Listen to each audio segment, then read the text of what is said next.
کہنے کا مطلب یہ تھا کہ اگر وہ سانس لیتے تھے تو وہ بھی اتنی آہستگی سے کہ سانس کی بھی آواز پیدا نہ ہو، کہ ہم کسی چودھری کے ڈیرے پہ نہیں بیٹھے، ہم اللہ کے نبی کی بارگاہ میں بیٹھے ہیں۔ سبحان اللہ۔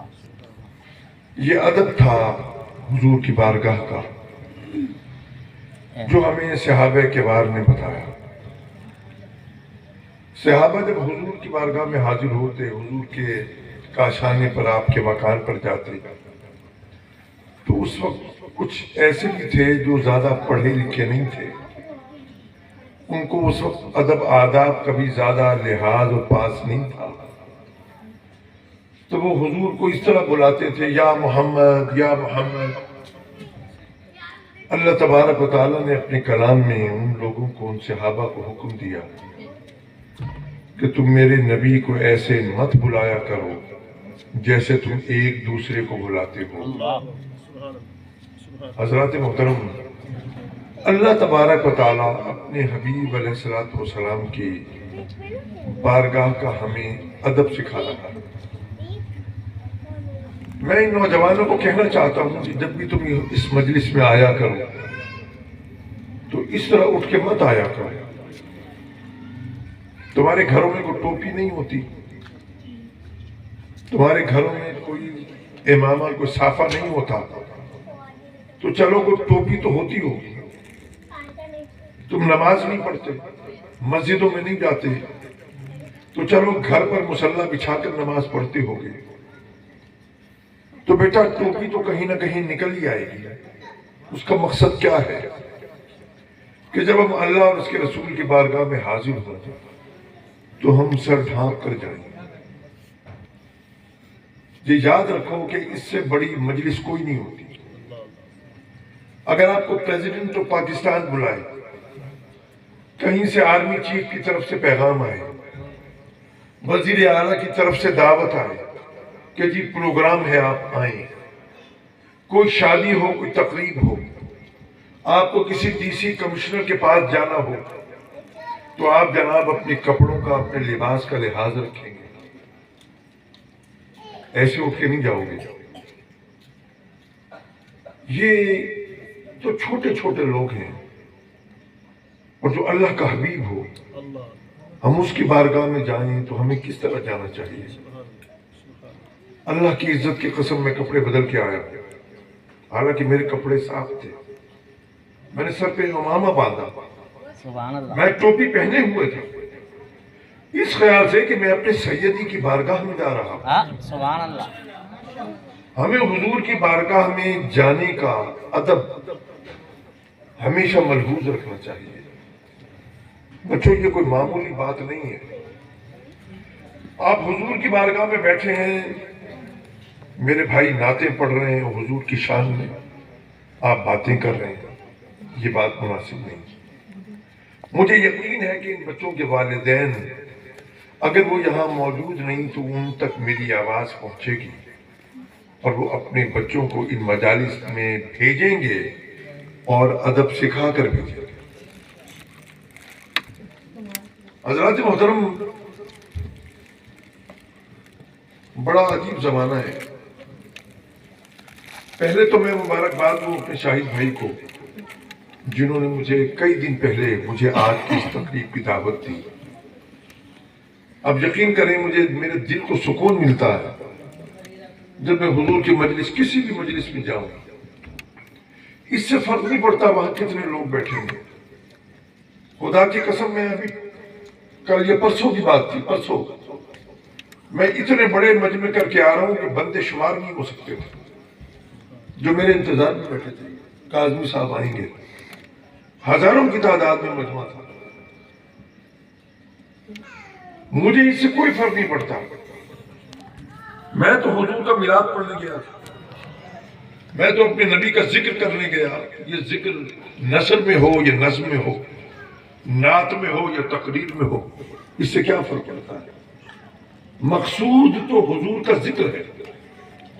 تو مجھے کہنے دو کہ کتنی خوش نصیب ہیں وہ زبانیں کہ جنہوں نے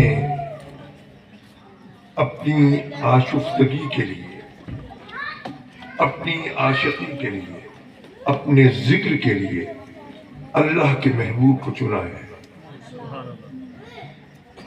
کتنی معطر، کتنی مطہر، کتنی پاکیزہ، کتنی میٹھی ہیں وہ زبانیں کہ جو سید المرسلین، خاتم النبیین حضور علیہ الصلوۃ والسلام کی مدح و صبا میں زمزمہ سنج رہتی ہے۔ حضرات محترم، اللہ تبارک و تعالیٰ اپنی وحدانیت میں وحدہ لا شریک ہے، اپنی ربوبیت میں، اپنی الوہیت میں اس کا کوئی سانجا نہیں۔ اللہ جیسا کوئی اور ہو سکتا ہی نہیں، اللہ تو اللہ ہی ہے۔ وہ ساری کائنات کا خالق ہے، ساری کائنات کا مالک ہے۔ کائنات کا ذرہ ذرہ اپنے وجود اور اپنی تخلیق میں، اپنی فنا میں اور اپنی بقا میں اسی اللہ کا محتاج ہے۔ اللہ وحدہ لا شریک ہے۔ تو یقین کرو، میری بات کا یقین کرو، اللہ کا حبیب، اللہ کا محبوب محمد رسول اللہ صلی اللہ علیہ وسلم بھی، حضور بھی اپنی عبدیت اعلیٰ میں، اپنے حسن و جمال میں، اپنے کمالات میں، اپنے محاسن و محامد میں حضور بھی وحدہ لا شریک ہے۔ اس لیے کہ حضور جیسا اللہ نے کوئی دوسرا بنایا ہی نہیں، حضور کا کوئی شریک نہیں۔ حضرات محترم، یہ بڑی نازک سی بات تھی، یہ محبتوں کی بات ہے۔ میں آپ کی خدمت میں عرض کروں، دیکھو یہ حضور کی نعت کی محفل ہے بنیادی۔ حضور علیہ السلام کے سامنے بھی نعتیں پڑھی گئی تھی۔ حضور علیہ السلام کی ایک عادت کریمہ تھی کہ حضور کافی عرصے کے بعد جب مدینہ منورہ آتے تو حضور اپنے کاشانے پہ نہیں جاتے، بلکہ حضور اپنی مسجد میں، مسجد نبوی میں حضور کچھ نوافل ادا فرماتے اور حضور پھر تشریف لے جاتے۔ حضرات محترم، ایک دن ایسا ہوا کہ حضور تشریف لائے کئی مہینوں کے بعد، تو میرے سیدی جب تشریف لائے تو حضور اپنے کاشانے پہ نہیں گئے، حضور اپنی مسجد میں بیٹھے اور حضور نے 2 رکعت نماز نفل پڑھی تو حضور کے چچا حضرت عباس آ گئے اور عرض کیا، حضور میں نے آپ کی مدح و ثنا میں حضور کچھ اشعار لکھے ہیں، حضور آپ کی اجازت ہے تو عرض کروں؟ میرے نبی نے فرمایا، قل لا یفدد اللہ فاقہ، عباس سناؤ، اللہ تمہارے منہ کو سلامت رکھے، تمہارے دانتوں کی خیر ہو، کیونکہ اگر منہ میں دانت نہیں ہے تو پھر آواز بھی صحیح نہیں نکلتی۔ حضور نے ان کے چہرے، ان کے منہ کے لیے دعا کی۔ حضرات محترم، پھر کیا تھا؟ مسجد نبوی کا یہ چھوٹا سا کچا صحن جلسہ گاہ بن گیا۔ حضور علیہ السلام کرسی صدارت پہ جلوہ فکن ہوئے۔ حضور کے چچا حضرت عباس حضور کے نعت خان صحابی حضور کے نعت خان بن گئے۔ آپ نے اشعار کہے حضور کی موجودگی میں، وَأَنْتَ لَمَّا وُلِدْتَ أَشْرَقَتِ الْأَرْضُ فَضَاءَتْ بِنُورِكَ الْأُفُقُ۔ حضور آپ کیا آئے، آسمان کے کنارے جگمگا اٹھے، حضور زمین روشن ہو گئی، حضور آپ تشریف لائے ہیں۔